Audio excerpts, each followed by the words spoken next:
Stați cu mulți nebunilor că voi preferați să mor, dar nu mor așa ușor. Hai pune și pentru noi. Stați cu mulți nebunilor.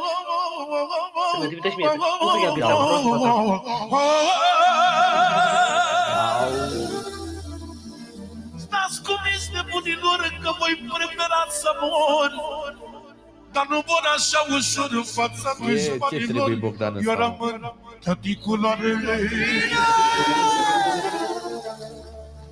Ia-uzi. Sunteți șmecher de trei zile. Piesa asta de la domnul Bogdan pentru Sunteți adicție. șmecher de trei zile.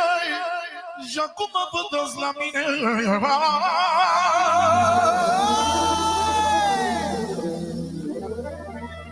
Nu uitați valoarea noastră, că nu o aveți niciodată. Să vă mai nașteți odată, nu o să aveți valoarea noastră.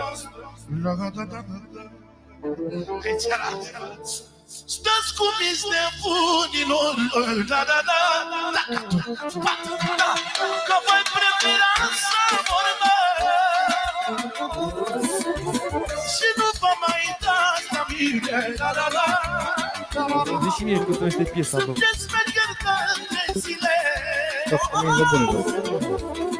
Ia, number one.